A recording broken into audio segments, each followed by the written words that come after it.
Bon les gars, le BTS en France est-il meilleur que le BTS au Sénégal ou bien en Afrique? C'est exactement ce qu'on va voir dans cette vidéo-là de façon très rapide. Pourquoi je fais la vidéo? C'est très simple, parce que Parcoursup va bientôt commencer ou bien même a déjà commencé, mais il y a une question qui revient. Parce qu'il y a des BTS sur Parcoursup, mais les gens ils ne savent pas est-ce qu'il faut postuler en BTS. Parce que les gens ils connaissent que les licences. Donc dans cette vidéo-là, je vais essayer d'aller tout doucement et on va parler BTS. Je vais aborder beaucoup de points importants pour vous donner toutes les informations qu'il vous faut pour vous pousser à aussi regarder les BTS parce que c'est des formations très importantes. Donc avant de commencer, n'oubliez pas, il y aura un bonus à la fin de la vidéo. Donc franchement, je vous invite de rester jusqu'à la fin parce que ça va être forcément très important. Et aussi, n'oubliez pas de vous abonner pour les nouveaux parce que des vidéos sur Parcoursup, il y en aura beaucoup d'autres qui vont arriver et aussi pour la demande de visa, Campus France, tout ce que vous voulez. Et n'oubliez pas de me laisser un petit like parce que ici, on aime les likes. C'est important d'aimer la vidéo parce que j'aime les likes. Allez, c'est parti les gars. Premier point très important, c'est que d'ici la fin de la vidéo, je vais vous mettre une liste de tous les BTS qui existent en France et aussi une liste de tous les métiers que tu peux exercer à la fin de BTS. Forcément, c'est intéressant. Et là, je le répète, que tu sois en bac S scientifique ou bien en bac L, il y a forcément une formation qui va t'intéresser. Que tu t'intéresses à la technique ou bien au commerce, service, production, tout ce que tu veux, il y a forcément un BTS qui te correspond. Donc les gars, c'est quoi un BTS? Un BTS, déjà, ça veut dire quoi? Ça veut dire brevet de technicien supérieur. Donc tu vois le mot technicien. Les bac L, n'ayez pas peur. C'est pas parce qu'il y a technicien que vous ne pouvez pas postuler. Il y a bel et bien beaucoup de formations en BTS pour les bac L. Donc en BTS, comme en licence, il y a aussi des cours, mais parfois il y a des TD et surtout il y a des travaux pratiques. Et je veux que tu retiennes ici que c'est le BTS, c'est une formation qui se fait en 2 ans et pendant toute l'année. Toutes les 2 ans, vous allez faire ce qu'on appelle des formations continues. Donc, il y aura tout le temps des devoirs. Et ça va être noté. Tu auras un bulletin à la fin de la première année et aussi tu auras un bulletin à la fin de la deuxième année. Mais attention, pour obtenir ton BTS, le diplôme de BTS, les contrôles continus ne suffisent pas. Il faut un examen final. Donc, mon pote, à la fin de l'année BTS, la deuxième année, il y aura un examen final. C'est ça qui va te permettre d'avoir le diplôme du BTS. Tu vas me dire, quelle est l'importance de tous les contrôles continus qu'on a fait? Je ne sais pas exactement c'est quoi, mais attention, quand tu bosses bien et qu'au BTS, tu as des problèmes au niveau de l'examen, ça peut t'aider les contrôles continus. Donc, tu feras attention à bien réussir tes contrôles continus parce que ça va t'aider pour la suite. Ce qu'il faut savoir, le BTS, c'est une formation, comme je l'ai dit, en 2 ans, mais qui forme en fait des jeunes qui sont prêts à travailler après la fin de la formation. Donc, une fois diplômé, normalement, tu as toutes les compétences pour aller bosser. Donc, c'est pourquoi en BTS, il y a un stage qui est obligatoire en fait. Tu ne peux pas faire un BTS, avoir un diplôme sans faire des stages en fait. Il faut que tu ailles dans une entreprise, tu vas faire un stage et là aussi ça dépend du BTS que tu fais, mais souvent c'est environ 5 semaines. Et là aussi, dans beaucoup de BTS, ce stage-là se fait en deuxième année, mais il y a des BTS en première année. Donc retiens que ce stage-là, c'est une chose qui est obligatoire. Même en période Covid, même c'était compliqué de trouver une entreprise, mais pourtant ils n'ont pas toléré. Pour les étudiants qui n'ont pas trouvé de stage en période Covid, c'était obligatoire quand même. Donc, il n'y a pas d'exception. Tout le monde doit trouver une entreprise pour avoir son diplôme de BTS. Et attention, ce stage que tu vas faire là, ça peut être un stage de découverte de l'entreprise. Tu vas aller là-bas, peut-être que tu vas préparer des thés ou bien tu vas balayer. Je ne sais pas, on s'en fout, mais il faut que tu trouves ton stage. Peu importe ce que tu vas faire dans l'entreprise, mais c'est obligatoire. Bah oui, forcément, parce qu'une fois diplômé, tu vas aller travailler dans une entreprise. Donc, si toi, pendant tes 2 années de formation, tu n'es jamais allé dans une entreprise, comment tu vas faire pour travailler après tes 2 ans de formation? Tu vois, donc c'est obligatoire. C'est pourquoi c'est important d'aller en stage en fait. Attention, les gars, en BTS, ce n'est pas comme les licences. Tu sais, parfois, quand tu fais une licence de mathématiques ou bien une licence de chimie, tu es là, tu fais la L1, tu fais la L2, tu fais la L3, mais toi-même, au fond de toi, tu te demandes, mais je suis là pour faire quoi après? Je ne sais pas qu'est-ce que je vais devenir. Vous êtes d'accord avec moi? Il y a beaucoup de formations, c'est comme ça. Mais attention, en BTS, ce n'est pas comme les licences. En BTS, on te forme dans un métier précis. C'est-à-dire que quand tu es en BTS et que tu réussis bien ton BTS, tu sais exactement quel métier tu peux exercer après. Et c'est ça la puissance en fait du BTS. Par exemple, moi, j'ai fait un BTS. Oui, j'ai fait un BTS. Et c'était un BTS micromécanique. Mais je savais exactement qu'est-ce que je vais faire à la fin de ma formation.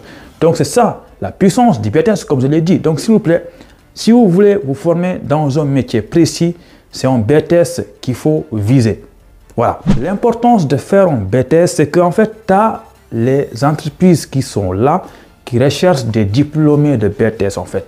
Par exemple, en Haute-Savoie, dans une partie de la France, vers le sud, en fait, il y a des entreprises nombreuses en fait qui sont là, qui attendent en fait les étudiants diplômés en BTS pour les embaucher. Donc franchement, avec un BTS, c'est compliqué de chômer en fait. Il y a toujours quelque chose à faire, il y a du boulot.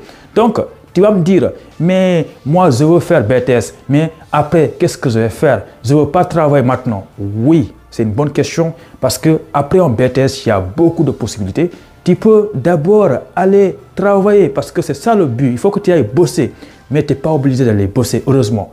Oui, après un BTS, tu as le choix entre aller travailler ou bien tu peux aller dans ce qu'on appelle une licence professionnelle en fait.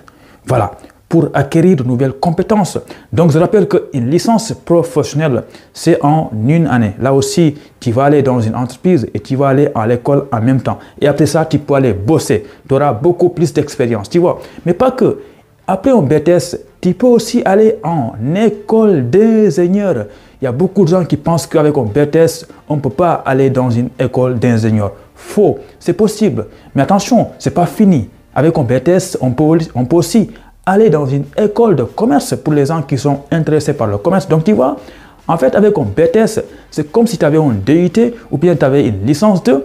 Tu peux aller dans n'importe quel type d'enseignement, école de commerce, école d'ingénieur, licence professionnelle ou bien aller travailler. Donc, tu vois, donc là, je pense que tu commences à comprendre pourquoi les BTS en France sont meilleurs que les BTS au Sénégal. Évidemment, moi, quand j'étais au Sénégal, je n'ai pas fait de BTS là-bas. Je ne connais pas bien les BTS, mais franchement, ayant fait un BTS en France, je connais bien comment ça fonctionne ici. Et attention, tous les BTS en France ne sont pas les mêmes. Ça dépend du type de formation que tu fais. Il y a une chose quand même que je dois vous rappeler, parce que les gens, ils n'aiment pas souvent retourner au lycée. Mais attention, les BTS, c'est bien.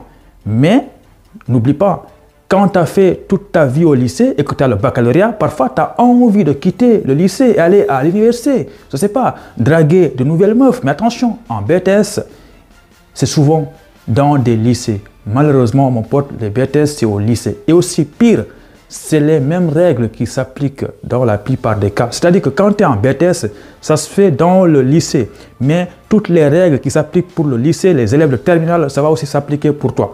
Qu'est-ce que ça veut dire tout ça? Ça veut dire que tu ne peux pas être absent. Ok? À l'université, à la fac, évidemment, à part peut-être les TP, mais normalement, les cours d'amphi, tu n'es pas obligé. Si tu as envie, tu attends le jour de l'examen, tu viens, tu fais l'examen. Voilà, et tu valides.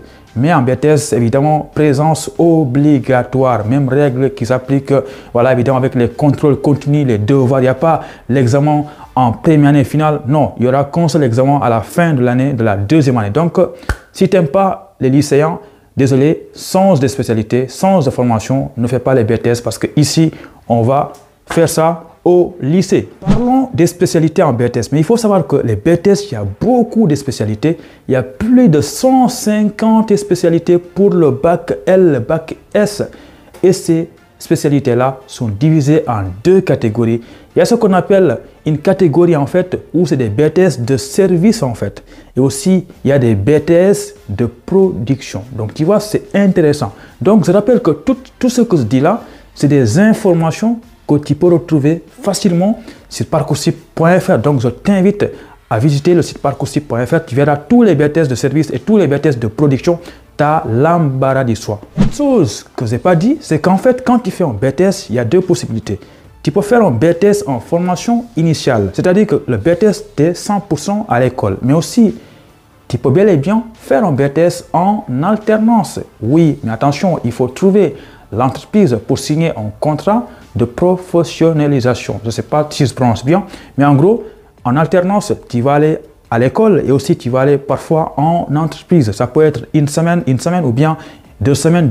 Ça dépend de l'entreprise et de l'école, tu vois. Donc c'est possible. Et là, je rappelle normalement à mes connaissances, quand tu es en alternance, le stage dont je vous ai parlé là, qui est obligatoire, dans ce cas-là, c'est plus obligatoire parce que dans tous les cas, tu es déjà à l'entreprise. Mais quand tu fais une formation initiale 100% école, le stage de deuxième année reste obligatoire. Donc, si je fais un peu de résumé, tout ce que j'ai dit là, c'est déjà le BTS, c'est une formation sélective, contrairement aux licences. Et aussi le BTS, il y a environ souvent entre 10 et 30 étudiants. Évidemment, ça dépend du lycée, mais ce n'est pas des formations comme les licences où il y a 500 étudiants ou 400. Non, les BTS, c'est dans les lycées, c'est comme en classe de terminale, le nombre d'étudiants est limité. Voilà. Et aussi, il y a des TP et aussi, surtout, il y a des projets à rendre. Oui, en BTS, c'est ça. Et aussi, n'oubliez pas que pour obtenir le diplôme de BTS, il faut faire un examen final en deuxième année. C'est ça qui va donner le diplôme de BTS. Et aussi, comme je l'ai dit, il y a un stage qui est obligatoire de 5 semaines quand tu n'es pas en alternance. Et ces stages-là, c'est souvent en fin de deuxième année. Voilà. Donc, n'oublie pas que le BTS, on te forme pour un métier précis. Ce n'est pas comme les licences où tu fais la physique, mais tu ne sais pas qu'est-ce que tu vas devenir après. Ou bien tu fais, je ne sais pas moi, histoire, tu ne sais pas où tu vas. Tu es là que pour être là, pour satisfaire aux parents. Mais en BTS, on te forme vraiment à un métier précis. Par exemple, moi en BTS, on m'a formé à fabriquer des pièces. C'est-à-dire que moi, à la fin de mon BTS, je suis censé avoir les compétences pour faire des pièces comme ça, pièces mécaniques. Même au fond de moi, je pense que je ne suis pas capable quand même. Hein. Merci à mes profs qui m'ont formé. Mais attention, après un BTS, tu peux travailler directement et aussi tu peux aller dans une licence professionnelle en une année, mais tu peux aller en école d'ingénieur. Tu vas faire 3 années de plus parce que école d'ingénieur, c'est 5 ans. Là, tu as un BTS, tu as fait 2 ans. Il reste maintenant 3 ans, tu vas aller faire ça en école d'ingénieur. Voilà, et tu seras diplômé. Voilà. Et n'oublie pas, les BTS, c'est dans des lycées. Voilà. Et aussi, il y a beaucoup de spécialités et surtout, le BTS, il y a alternance ou initiale. Donc moi, je vais te mettre un document dans la description que tu vas télécharger où il y aura tous les BTS en France et surtout tous les métiers que tu peux faire. Donc tu vas choisir ce qui t'intéresse en fonction de ton baccalauréat. Et un dernier conseil, n'oublie pas d'aller sur Parcoursup parce qu'il y a toutes les infos qu'il te faut là-bas. Franchement, abonne-toi, like la vidéo et moi on se dit à bientôt pour une nouvelle vidéo. Attention, il y aura peut-être une vidéo sur les classes prépa. Merci, ciao.